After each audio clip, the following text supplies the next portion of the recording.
هما بيقولوا علينا فرافير، وجد بيقول علينا خنافس.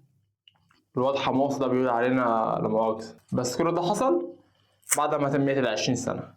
يبقى كل واحد يلم كلامه ويحطه في بقه، وانا هنا قصدي على الكلام بحماصة مش اللي في بالك. السلام عليكم، صباحكم مساكم فرحة. في 5 كلام تعال اقول لك ازاي ربيت شعري لمدة سنة، وايه اللي حصل لي بعد ما تميت ال20. بس قبل كده تعال اقول لكم انا مين. انا اخوكم احمد نصر، باحث اجتماعي وكاتب وممثل مسرحي من السويس، وانتوا بتشوفوا برنامج الباحث.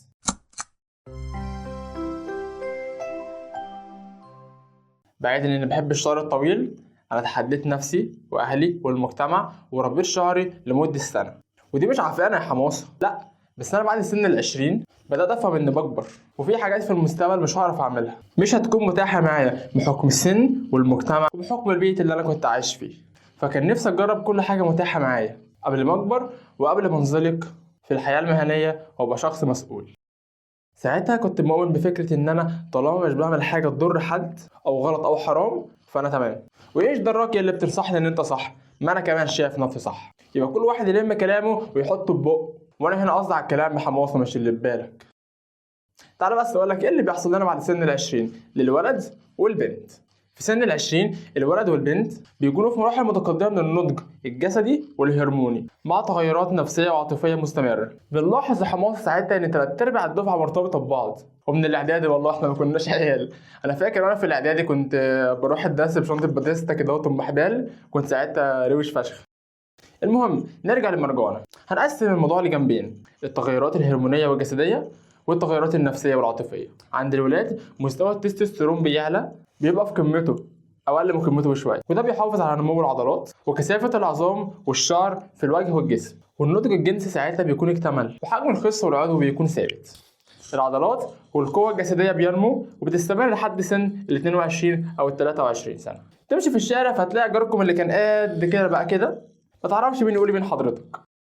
عند البنات مستوى الاستروجين والبروجسترون بيكون منتظم حسب الدورة الشهرية، والجسم ساعتها بيكون في أقصى نضج إنجابي. للي ما يعرفش، الاستروجين بيساوي التستوستيرون عند الولاد، والبروجسترون ده اللي مسؤول عن تكوين بطانة الرحم. حاسك بتسألني يا حباصة هو في حد لسه ما يعرفش الحاجات دي؟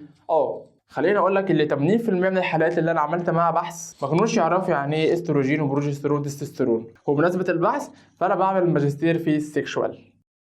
عند البنت او اغلب البنات توزيع الدهون في الجسم بيستقر في مناطق زي الصدر والارداف والرجلين، ومع زياده التستوستيرون يا حماصه انت بتاخد بالك، غض بصرك البشره والشعر بيكونوا في حاله صحيه جيده في حاله استقرار الهرمونات او حصل تغيرات في جسم البنت.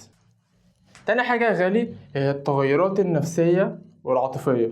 عند الولد والبنت بتبدأ مراحل اكتشاف الذات والبحث عن الهوية والاستقلال والرغبة في تحديد المسار المهني والشخصي. فاكرين في اول الفيديو لما قلت لكم كانوا طلبوا معايا رب شعري؟ هو ده بقى. وفي السن ده بتبدا تنمو مناطق المخ المسؤوله عن اتخاذ القرار والتفكير المنطقي في القشره الجبهيه، وبتستمر المرحله دي لمنتصف العشرينات. فده بيخلينا اكتر وعي من المراهقه، وبنحس بالاختلاف كل ما تعدي سنين علينا.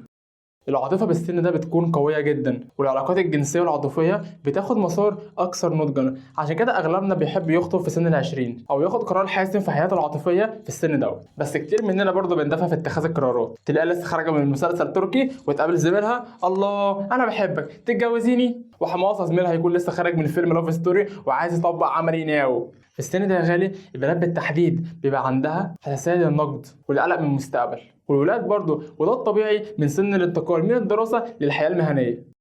وبس كده خلصنا، ودي اللي مريت بالمراحل دي ولا لسه؟ وفي حاجات تهمك وتهمك في الحلقات الجاية، فما تنسوش السبسكرايب وتفعيل زر الجرس عشان توصلك كل الابحاث الباحث. ويا رب مبسوطين على طول ومودكم لذيذ وايامكم مليانة لطف. كيب سمايلون واشوفكم في بحث جديد.